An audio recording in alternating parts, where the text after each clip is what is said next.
Muito bem. Amigos, estou no dilema aqui, né? Não sei cantar. Estou meio velho para fazer muitas assistências. Só faço gol quando estou na banheira. Ou seja, dentro do tanque também eu tenho a alegria de batizar. Mas eu vou fazer uma pequena mudança aqui. Em razão, esse é um sábado especial, então eu vou fazer uma pequena mudança naquilo que orei e planejei. Em outra ocasião, eu vou fazer essa mensagem que eu preparei. Se você olhar no título, porque me pediram, acho que foi, né? A Sônia, título, o pastor Mauro também, eu coloquei aí o título de Vinde a mim, ide ao mundo. Nós jamais podemos ir ao mundo se nós não viermos primeiro ao Senhor Jesus Cristo. Se nós não cumprirmos o vinde, o nosso ide será defeituoso, fracassado, nós não poderemos atravessar o Mar Vermelho. E entre o vinde e o ide, ainda existe o terceiro imperativo de Jesus Cristo, que é o permanecei. Vinde, permanecei e ide. O permanecei está ligado tanto ao vinde quanto ao ide. Esses três imperativos de nosso Senhor e Salvador Jesus Cristo não devem apenas nortear a nossa vida, as nossas escolhas diárias, mas deve ser a essência do nosso viver, a razão de nosso viver, o fundamento da nossa fé, da nossa religião, sobretudo da nossa esperança. Vinde e ide. Eu não vou falar sobre esses três temas agora, em razão do tempo. Mas eu quero deixar essa introdução que também vale para o texto que eu vou usar a partir desse momento também. E ele é muito conhecido. Ele é um dos mais conhecidos e um dos mais amados por todos nós. João capítulo 14. Podem, por favor, abrir a sua palavra.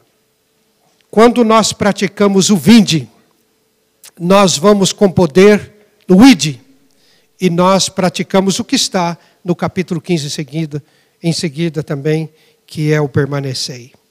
Mas João capítulo 14, os 3 primeiros versículos, está a base da esperança, não apenas a esperança da igreja adventista, mas a esperança adventista universal, mundial, do universo, que é o retorno de nosso Senhor e Salvador Jesus Cristo.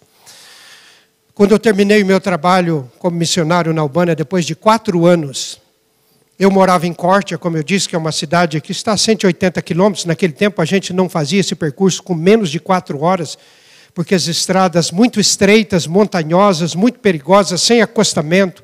No inverno, em algumas regiões, neve que chegava a mais de 30, 40 centímetros. E não tinha limpeza na estrada naquela época, não tinha ninguém, né, no país ainda havia saído do comunismo de quase 50 anos. Era um país muito precário, inacreditável, a gente ver a Albânia naquele tempo e concluir que aquele era um país europeu. Mas eu fui a Tirana quando eu terminei os meus 4 anos. Lá estava o tesoureiro da missão. Na verdade, ele era tesoureiro de várias missões. Ele era o tesoureiro da Albânia, era o tesoureiro de Israel, que fazia parte naquele tempo. Ele tinha funções no Paquistão e ele tinha o escritório dele na sede da divisão sul-americana, na divisão transeuropeia, que é na cidade, que é na Inglaterra, em St. Albans, na Inglaterra. Então eu fui ali para terminar o meu período, para comprar passagem, para pegar também ali alguma coisa, para trazer, enfim, para terminar a minha estada na Albânia. E quando eu cheguei ali, o nome dele é Martin Morse, nos tornamos muito amigos, já havíamos estado juntos algumas vezes. Ele disse, era uma segunda-feira ou terça, não me lembro, e ele disse assim: Oliveiros, senta aí, antes de eu fazer acerto com você, escute o que aconteceu comigo sábado passado, portanto, 3, 4 dias antes. Ele disse, eu estava na cidade de Varsóvia, na Polônia, e foi o aniversário da igreja lá na Polônia. E na igreja, a liderança da Polônia, arrumou um local muito lindo, maravilhoso, e convidou as autoridades polonesas para estarem ali naquele sábado especial, nesse sábado especial, num culto especial. E muitas autoridades estavam lá. Inclusive líderes também de igrejas cristãs, de outras igrejas cristãs. E em um determinado momento, o pastor franqueou a palavra para os convidados. Quem quisesse podia o microfone, para uma palavra. E alguns vieram, falaram, e depois de vários falarem, levantou ali o bispo católico. Ele era bispo de Varsóvia. Na época, amigo pessoal de Karol Wojtyła, que na época era o Papa João Paulo II, polonês. João Paulo II, ou seja, Karol Wojtyła, havia sido arcebispo de Cracóvia, uma outra grande cidade da Polônia. E esse era o bispo, arcebispo de Varsóvia. Ele se levantou com a sua indumentária de bispo. E ele disse o seguinte, foi o microfone e disse assim: eu quero agradecer o convite que os irmãos adventistas me fizeram para vir nesse culto especial.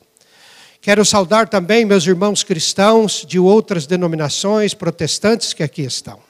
Irmãos católicos e de outras fés. E também as autoridades civis e demais. Então ele disse assim: agora eu quero fazer um pedido a vocês, queridos irmãos adventistas do sétimo dia. Eu vim aqui como bispo, estou sendo honrado e respeitado, mas eu quero fazer um pedido para vocês. O meu pedido é muito simples. Vocês sabem quem eu sou? Vocês conhecem a minha igreja? Vocês conhecem o meu amigo Karol Wojtyła, mas eu quero fazer um pedido aqui para vocês. Queridos irmãos adventistas, jamais deixem de pregar a volta de nosso Senhor Jesus Cristo à terra. Os irmãos cristãos de outras fés que aqui estão, sabem que esta é a principal doutrina dos apóstolos e o principal ensino de nosso Senhor Jesus Cristo. Mas que nós católicos perdemos, não enfatizamos, não pregamos com fervor, com a perseverança e com a dedicação que vocês fazem. E mesmo nossos irmãos cristãos que aqui estão, sabem muito bem disso. Ele concluiu dizendo, segundo Martin Morris, se vocês adventistas falharem em pregar esta mensagem da volta de Jesus, o cristianismo terá perdido a sua principal doutrina ensinada no Novo Testamento. Se nós não falarmos, o bispo de Varsóvia vai continuar pregando a volta de Jesus. E não é só isso. Eu estava uma vez assistindo a TV Canção Nova. E o padre, diretor da Canção Nova, Jonas Abib, ele disse o seguinte, um determinado sermão, me chamou a atenção. E ele disse assim: por que nós não ensinamos aquilo que nós queremos ensinar, como os adventistas pregam a volta de Jesus? Ele falou, já viram os adventistas falar sobre a volta de Jesus? Com que fervor que eles pregam a volta de Jesus? Pastor Mauro, o senhor está aqui também para pregar a volta de Jesus. E inspirar e orientar o seu assistente a fazer isso também. A igreja a fazer isso. Por quê? João 14. Os primeiros 3 versos. Não se turbe o vosso coração. Credes em Deus, crede também em mim. Na casa de meu pai há muitas moradas. Se assim não fora, eu vou-lhe teria dito, pois vou preparar-vos lugar. E quando eu for e vos preparar lugar, voltarei e vos receberei para mim mesmo, para que onde eu estou, o quê? Para que onde eu estou, estejais vós também. Quando Jesus falou isso aos apóstolos, ele sabia o que aqueles homens iriam viver nas próximas horas. Ele sabia. Ele sabia que aquele Pedro que estava ali lhe prometendo, lhe jurando fidelidade incondicional, iria negá-lo 3 vezes antes que o galo cantasse. Ele sabia. Ele sabia que todos o abandonariam. Não apenas Pedro os negariam, mas todos iriam abandoná-lo e ele ficaria só. Mas o pior, todos aqueles homens teriam vergonha, teriam medo de perder a vida quando visse o seu líder, o seu mestre, a esperança que eles acalentaram no coração por tanto tempo, pregado numa cruz, nu, despido, frontal. Foi assim que Jesus foi pregado na cruz. Jesus sabia que eles iam passar por isso.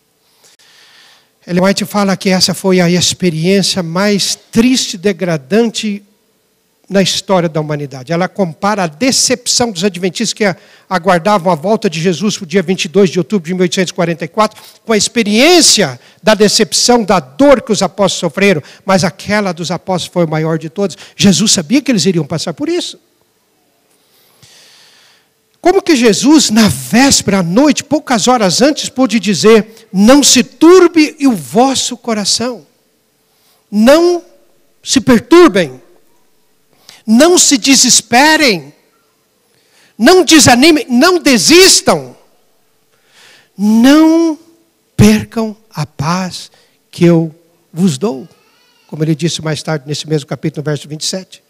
Não é como o mundo dá a paz, mas a minha paz é a paz que unicamente eu posso dar. Porque eu vou pagar, estou pagando e pagarei na cruz em breve, em poucas horas, o preço dessa paz. A paz que nós temos hoje é a paz que nosso Senhor Jesus Cristo não apenas nos dá, mas Ele adquiriu o direito de nos dar essa paz, porque Ele pagou a penalidade da nossa reconciliação com Deus. 2 Coríntios 5, Deus estava em Cristo reconciliando o mundo, mas houve um preço para essa reconciliação. E esse preço foi a morte de nosso Senhor e Salvador Jesus Cristo. Antes da morte, a vida perfeita sem pecado. E depois da morte, a ressurreição para vencer a morte. Então, queridos, como que Jesus podia dizer: não se turbe o vosso coração? Porque Ele sabia que os apóstolos iriam passar. Jesus sabe tudo sobre a nossa vida. Jesus conhece a mim, conhece a você. Jesus sabe o que você está passando. Jesus sabe o que você vai passar amanhã. Jesus sabe o que lhe traz tribulação, dor, insegurança. Jesus conhece os seus ressentimentos. Ele conhece os seus motivos. Ele conhece aquilo que traz para o seu coração medo. Jesus sabe disso. Jesus disse aos apóstolos aquilo que Ele diz a cada um de nós quando nós praticamos o vinde, quando vamos a Ele: não se turbe o vosso coração, ou não se preocupe. Deixa que eu tomo o seu fardo, e você tome o meu fardo. Não se turbe o vosso coração. Queridos amigos, o motivo pelo qual nós perdemos a paciência muitas vezes, o motivo pelo qual a gente vê pessoas que foram batizadas nesse tanque virar as costas e sair por aquela porta e praticamente não voltar mais. Pessoas que saem ressentidas da igreja, o motivo pelo qual a gente vê casamentos sendo destroçados, sendo destruídos, o motivo pelo qual a gente vê pessoas discutindo, brigando, pessoas ameaçando, pessoas destruindo, pessoas dentro do púlpito, muitas vezes negando a veracidade e o poder absoluto da palavra de Deus, é porque nós não confiamos no Senhor. Ele nos conhece e sabe, e Ele pode dizer para vocês: seja o que for que você está vivendo ou venha viver, não se turbe o vosso coração. Seja um câncer, seja o que for. Eu estou pregando aqui, mas hoje eu vou ter que fazer uma viagem, infelizmente, de 500 quilômetros, porque eu vou visitar o meu sogro. Meu sogro vai completar 89 anos em abril, está internado numa cidade a quase 500 quilômetros daqui, Tarumã, para lá de Assis. Eu vou lá. Aliás, a minha esposa mandou um abraço para vocês. Olha, quase que eu esqueço. A minha esposa também viajou, está nesse momento na Califórnia, porque a minha filha está para dar à luz a seu segundo baby. Ela tem uma menina, Aurora, de 2 anos e meio, e agora vai nascer o menino, que vai chamar Zac. Eu falei para minha filha: põe o nome de Oliver. Minha filha concorda, mas o pai não concorda. Quem manda em casa é o homem, então vai chamar Zac. Agora é onda de nomes curtos, né? Eu falei: então põe pelo menos Zachary, né? Que vai nascer lá nos Estados Unidos. E tem outra sobrinha minha que está grávida, a Monique, viu? Vai chamar Guto. Agora os nomes são assim. Mas eu estou aqui pregando, eu vou estar à noite ali ajudando meu sogro, vendo o que ele precisa, vou ali dar assistência. Eu penso na minha filha ontem de manhã, quando eu fui para o escritório, eu olhei ali o WhatsApp, tinha várias mensagens delas apagadas, umas 4 ali, apagou ela e apagou. Depois eu entrei em contato, ela disse, pai, é que eu não conseguia dormir. Eu queria falar com o senhor aí, imaginando que fosse já 7 horas da manhã, ela está 6 horas, na Califórnia, está 6 horas atrás. Quando eu li aquilo, já eram umas 9 da manhã, umas 10 da manhã, já estava no escritório, e eu ajoelhei ali na minha sala, tranquei a porta, fiz uma oração pela minha filha. Agora, qual pai que o coração não fica partido, dilacerado? A minha filha estava sofrendo angústia, ansiedade, porque vai ter o segundo filho, tudo isso. Não se turbe o vosso coração. Então faz o quê? Crede em Deus. Não, credes em Deus. Crede também em mim. O que Jesus está dizendo aqui, vocês podem ver o verbo crer aqui, o primeiro credes, quer dizer, vocês creem em Deus, ou tu crês em Deus. Em outras palavras, Jesus está dizendo, você já conhece a Deus. Ele estava falando para os apóstolos, você já conhece a Deus. Então continuem crendo em Deus. Mas agora creiam em mim, eu sou o enviado do Pai. Eu que estou assumindo a partir de agora a culpa pelos seus pecados. E eu vou pagar na cruz do Calvário. E o Pai vai aceitar o preço que eu vou pagar, dando a minha vida e derramando o meu sangue, por você. Então creia em mim. Não duvide. Não questione. Não vacile. Não tenha vergonha. Não tenha medo. Não fuja dos momentos que você precisa confessar o nome do Senhor, testemunhar dele, pregar alto e bom som a palavra de Deus. Lá na Albânia também eu tinha um costume lá, muitas vezes eu visitava ali algumas autoridades, prefeitos, etc. E eu pedia permissão para fazer oração, como eu faço aqui no Brasil. E muitas vezes eu orava com pessoas que eu sabia que não criam em Deus e até zombava da oração. Por dentro, mas me respeitava na maioria das vezes. Mas eu sabia que em algum momento aquela pessoa iria se lembrar daquela visita, daquela palavra e daquela oração. É isto. Quando você ora com alguém, quando você leva a palavra do Senhor Jesus, quando você dá esperança, dizendo que Jesus Cristo veio a este mundo, assumiu a nossa natureza, pagou a penalidade dos nossos pecados, morreu, ressuscitou, pisou a morte, esmagou a cabeça, não completamente ainda, mas assinou o decreto de morte da serpente, e em breve, diz Romanos capítulo 16, esmagará debaixo dos vossos pés a Satanás. Então pregar isso, falar isso, é o bálsamo que as pessoas precisam. As pessoas estão cansadas de novas propostas. Eu li um artigo essa semana que a teologia da prosperidade, que é aquela que promete prosperidade financeira e saúde na família, se você é fiel a Deus, se você faz as frentes, as novenas, se você faz ali, participa da fogueira santa e outras coisas, então a doença vai embora da sua casa, os vícios vão embora, vão libertar o seu marido, o seu pai do alcoolismo, os seus filhos da droga, você vai comprar uma casa nova e tal. Essa teologia está em baixa, porque os cristãos sinceros que lêem a palavra de Deus já não acreditam mais, e diz esse artigo, de um estudo que o articulista fez, que isso aí hoje só tem apelo para a periferia. Mas se bem que não é bem assim, que a gente vê muitos ricos ali encostando os seus Mercedes nesses momentos ali para serem abençoados, entre aspas. Mas que a nova teologia agora, que eu digo que está fazendo incursões nos arraiais de Sião, é o que o articulista chama de a teologia hoje do coaching. Do coaching. Hoje é a teologia do coaching. Hoje é tudo coaching. Tudo aquilo que você fazia sozinho, agora você precisa de alguém para ajudar você a fazer. Alguém que precisa treinar, te acompanhar, te avaliar e ajudar você a fazer. Não estou discutindo que isso não tem o seu lugar, mentorar e etc. e tal. Mas hoje isso aí está tomando conta dos púlpitos. De reuniões de pastores, de reuniões de líderes, de reuniões de homens, de reunião de mulheres, é o coaching. às vezes até fala da palavra de Deus, até usa a Bíblia, até cita o Espírito Santo, mas apenas para dar uma roupagem espiritual. O que Jesus está dizendo é, como você crê em Deus, crê em mim, eu estou pagando o preço da reconciliação. O Pai está em mim, e nós estamos juntos reconciliando o mundo e salvando você e selando você para a eternidade, quando eu voltar para te ressuscitar. Não se turbe o vosso coração.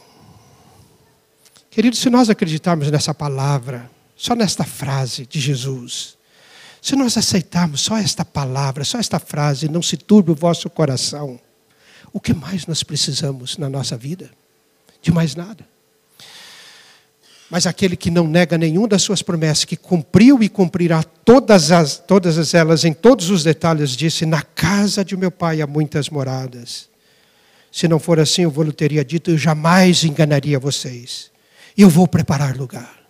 O preparo é o que Jesus está fazendo agora. O preparo é a certeza de quando você se ajoelha na sua casa, ou quando você se ajoelha no escritório, como eu disse que eu faço de vez em quando. Quando você abre o seu coração a Deus, o preparo que Jesus está fazendo, mansões para você e para mim, é que quando eu oro com a certeza de que Deus está me ouvindo, não porque eu sinto, mas porque a sua palavra diz, e às vezes eu não sinto, porque eu estou tão angustiado, eu estou tão assim, dispersivo muitas vezes, mas eu tenho que me apegar ao que diz a palavra. A palavra diz que o Senhor Jesus está preparando lugar, e preparar lugar é intercedendo por mim. A oração que eu faço aqui, que eu fiz pelo pastor Mauro, pelo pastor Servet, pelas famílias, pela igreja, esta oração já foi atendida pelo nosso Pai Celestial. Nós nos adentramos à sala do trono do universo. Como diz Ellen White, a oração não traz Deus até nós, mas eleva-nos a Deus. Amém? Crê nisso? Você crê nisso? Quantos creem nessa palavra? Quantos creem nessa palavra do Senhor Jesus? É isso tudo que você precisa. Essa é a essência da vida. Essa é a essência da vida. A relevância do cristianismo não está nos métodos, mas está na pessoa de nosso Senhor Jesus Cristo. A relevância, hoje eu li um artigo, por acaso, meu filho não tinha mandado. Eu abri ali, por acaso, e estava ali na primeira página do Facebook, que eu não respondo nada no Facebook. Se alguém entra no meu Facebook, eu só de vez em quando leio algumas coisinhas ali, mas está escrito um texto do meu filho Oliveira Júnior, que é pastor em São José dos Campos, líder da igreja naquela região. E eu peguei, copiei ali, coloquei no grupo da minha família e falei, olha aqui, o Júnior não colocou aqui para a família. Aí ele justificou lá e etc. e tal, falando sobre a Bíblia, a palavra de Deus. Eu fico olhando, eu louvo a Deus por isso, porque hoje, então o que nós temos que fazer? Proteger os nossos filhos, proteger inclusive os jovens pastores, para que eles não entrem agora e não sejam vítimas, e que eles não sejam cativos da teologia, do coaching. Eu vou preparar lugar, eu vou interceder por você. Quando Jesus intercede por nós, Jesus não simplesmente diz, Ellen White, roga ao Pai por nós, mas Jesus apresenta ao Pai os seus méritos. É uma questão hoje de justiça. O Deus do universo, o Deus justo, ouve as nossas orações quando nós oramos em nome do Senhor Jesus.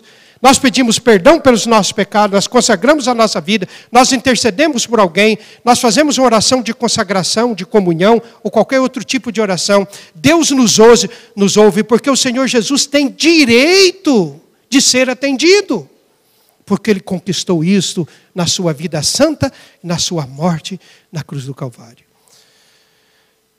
Há uns anos atrás, quando o Arautos do Rei iria gravar um CD, e naquele período meu filho cantava lá. Infelizmente foi o único CD e DVD que eles gravaram naquela composição. Meu filho cantava ali. E uma das músicas lindas, acho que todo mundo aqui conhece, chamado Graça. O meu filho veio para casa e trouxe a música Graça ali para casa. E a música é do Daniel Salles. Muitos conhecem como Daniel Negão. É um apelido carinhoso e todo mundo conhece o Daniel assim. E o Daniel é um poeta extraordinário, ele tem uma capacidade tremenda, escreveu várias músicas aí, as duas músicas mais famosas do Leonardo Gonçalves são composições dele. E o meu filho chegou em casa e mostrou ali, pai, nós estamos com uma discussão lá na Novo Tempo. Então, um novo CD, e essa é uma música, e o Silmar Correia, que era o artista ali, né, Gabriel? Ele deu para os meninos ali, que era pastor, o Jonatas, o Milton também pastor, e outros ali. E o Jonatas trouxe para casa e falou, a música diz assim, pai, olha, pecado não se perdoa, pecado se paga. E o pessoal do Novo Tempo não vai deixar gravar essa frase, tem que mudar essa frase, pedir para o Daniel mudar essa frase. O que o senhor acha? E o que você acha? Pecado se perdoa? Sim ou não? Sim ou não? Se perdoa ou não? Sim ou não? Quantos acham que pecado se perdoa? Levante a mão. Quantos acham que pecado não tem perdão? Levante a mão. Ninguém quer falar nada, né? Está com medo do outro cutucar depois, né? Obrigado por aqueles que têm coragem de responder. Eu disse, filho, a frase está certíssima. Pecado não se perdoa. Se pecado pudesse ser perdoado, Deus perdoaria lá no Éden. E Adão e Eva teriam continuado no Éden e nós não estaríamos vivendo o que nós estamos vivendo aqui. Pecado não se perdoa. Pecado se paga.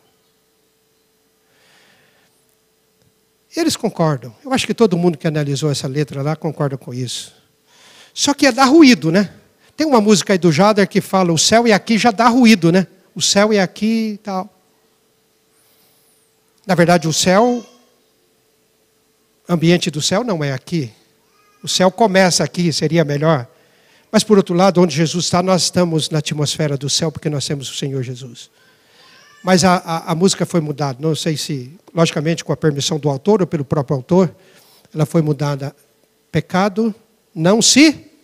Como é que canta mesmo? Pecado não se explica. Pecado se paga. Eu acho que até o Benê lidou com essa questão aí na época ali, junto com o Negão, com o Daniel Salles, alguma coisa assim. E você concorda comigo, Benê, que pecado não se perdoa? Pecado se paga. E Cristo pagou. Quando Cristo intercede hoje por você e por mim, quando você ora, não importa onde você tenha passado, o que você tem feito, o que você tenha vivido. Ellen White diz que Jesus não apenas roga, mas Ele mostra ao Pai os seus méritos conquistados numa vida santa, porque Jesus venceu os 3 inimigos de Deus e os 3 inimigos seus e meus, que são, pela ordem, o pecado, segundo Satanás e terceiro a morte. Porque o pecado vem primeiro? Porque o pecado seduziu e enganou, o inexplicável pecado. Seduziu e enganou Lúcifer. E o escravizou e o escraviza. E não tem mais nenhuma saída a não ser a destruição e a morte para eliminar o pecado do universo. Ele venceu o pecado, venceu Satanás e venceu a morte. Portanto, estou preparando o lugar. Pode orar com confiança. Você não precisa sentir sempre, ficar arrepiado, chorar de emoção quando você ora. Isso é bom. A gente gosta de emoção e faz parte. Deus nos fez assim. Mas muitas vezes você ora, você roga. Como Jesus rogou e orou ali no Getsemane. Parece que você está falando com uma parede, mas você não está. Pegue a palavra que diz, eu vou preparar lugar, eu estou intercedendo por você. E Jesus tem os seus méritos conquistados na vida santa e na morte na cruz. Se não fosse assim, eu teria dito. E quando eu for preparar-vos lugar, voltarei e vos receberei para mim mesmo. Que coisa maravilhosa, irmãos. Que dia maravilhoso. Senhor Jesus retornando nas nuvens dos céus. Ellen White descrevendo isso aí em várias coisas, especialmente no capítulo 41, né? Do grande conflito. Né? Livramento dos justos. Leia isso. Repita, leia sempre. Livramento dos justos, capítulo 41 do grande conflito. Nós estamos estudando a lição da Escola Sabatina desse trimestre, do Dr. Ranko Stefanovic.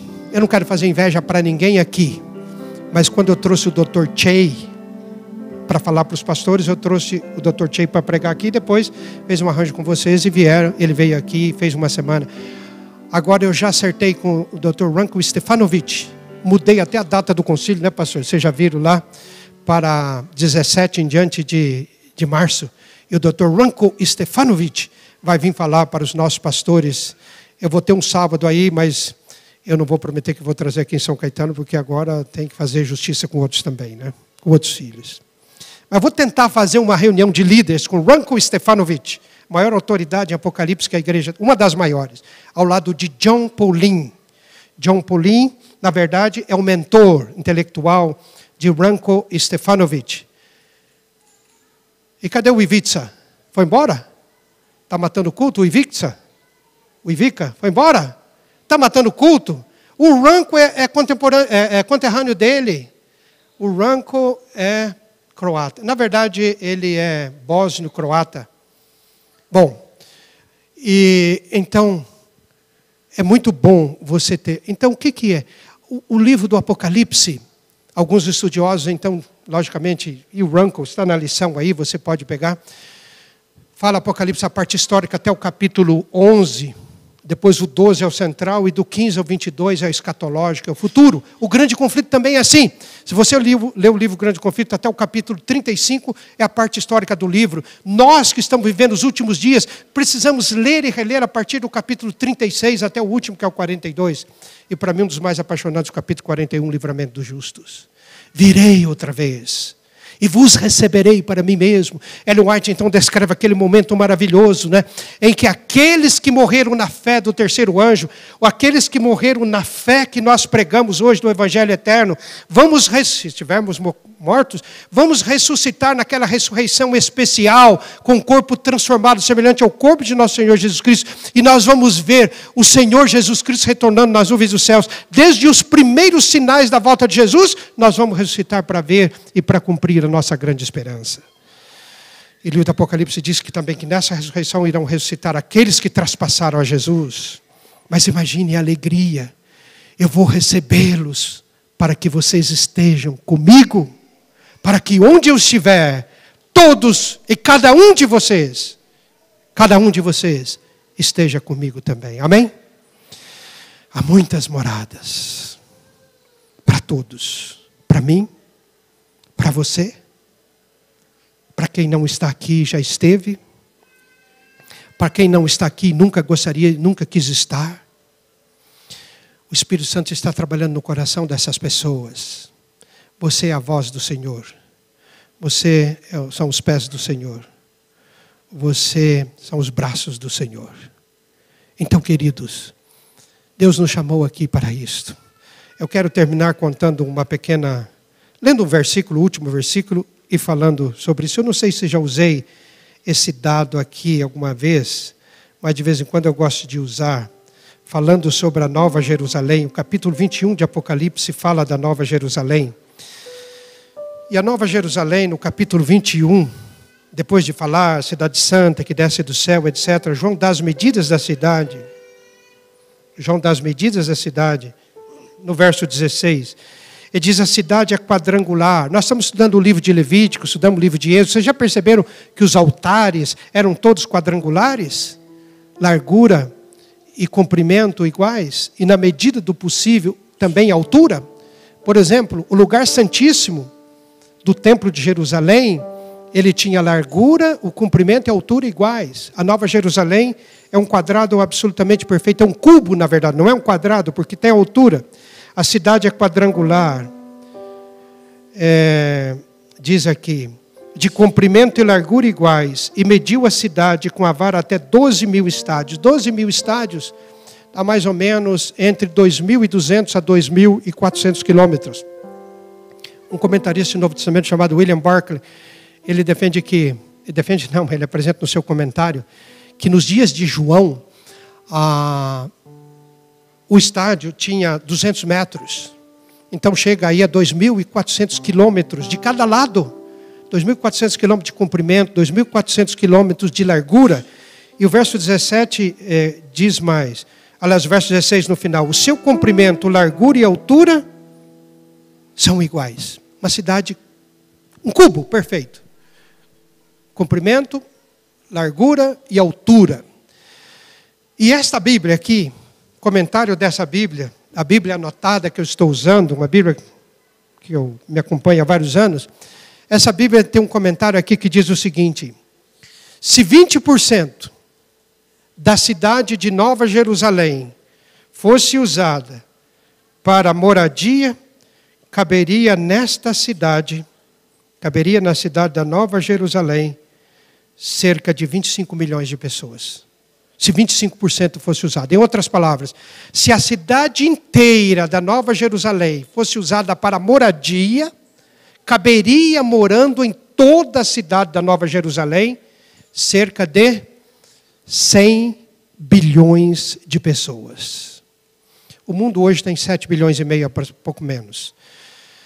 Segundo, fiz alguns estudos, algumas pesquisas, e não sabemos quantos, mas calcula-se que entre 70 a 100 e poucos bilhões de pessoas, incluindo os que estão vivos, já viveram, já respiraram o ar que nós estamos respirando.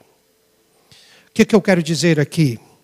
Quando Jesus disse que na casa de meu Pai há muitas moradas, Ele está dizendo que há morada para você.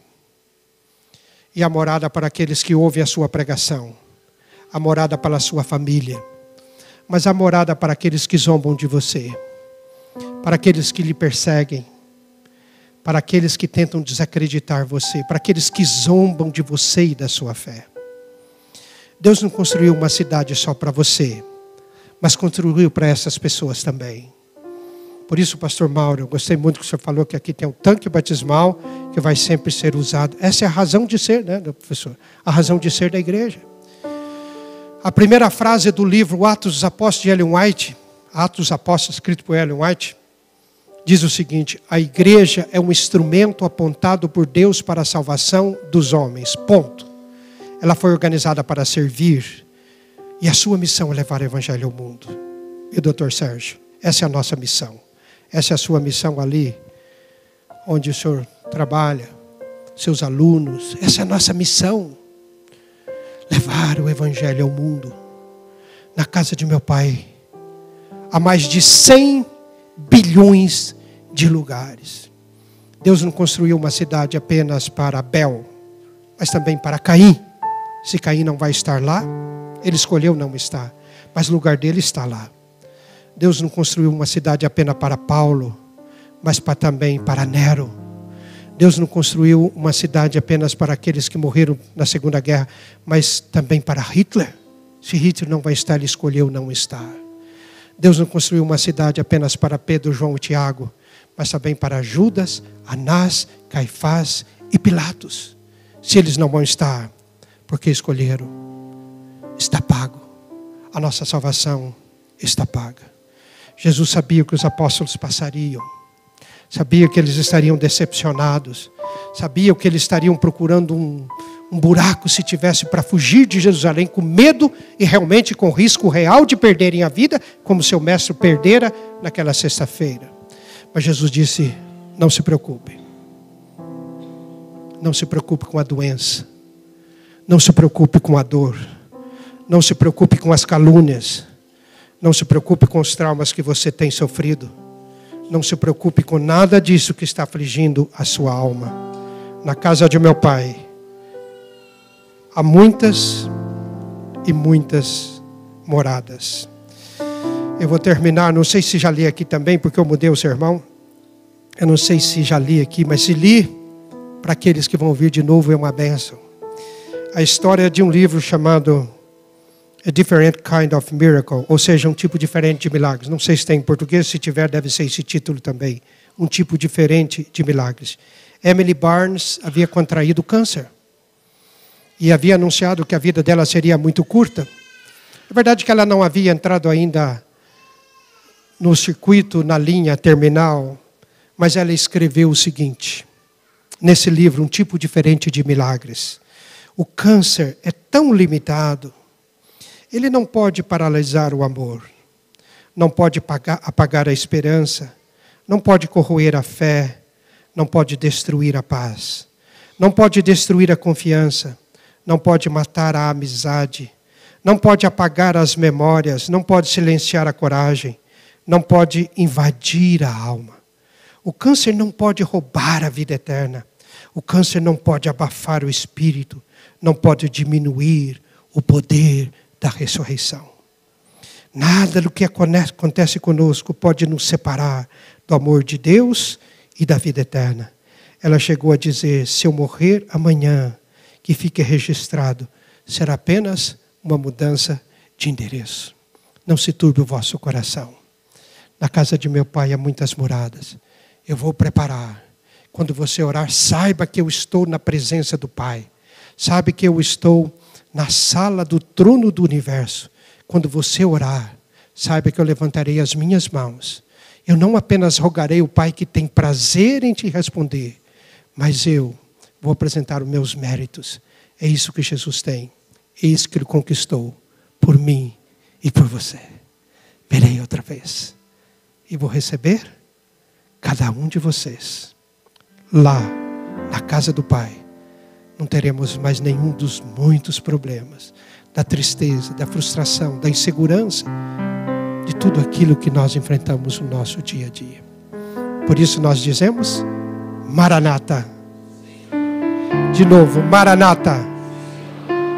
Quer você reconsagrar e entregar a sua vida ao Senhor Jesus uma vez mais nesta manhã? Quer? Fique em pé. Eu vou fazer essa oração de conclusão, pedindo uma bênção especial sobre você. Nosso Pai de amor, obrigado porque enviaste o teu Filho Jesus Cristo a este mundo. Ele venceu o pecado, nunca pecou. Venceu o pecado. Ele venceu a Satanás. Satanás esgotou todo o seu poder tentador. Esgotou toda a sua capacidade, junto com seus demônios e usando pessoas para levar o Senhor Jesus a pecar. Mas o Senhor venceu a Satanás e o despiu diante de todas as pessoas, conforme lemos em Colossenses 2, versículos 15 e 16.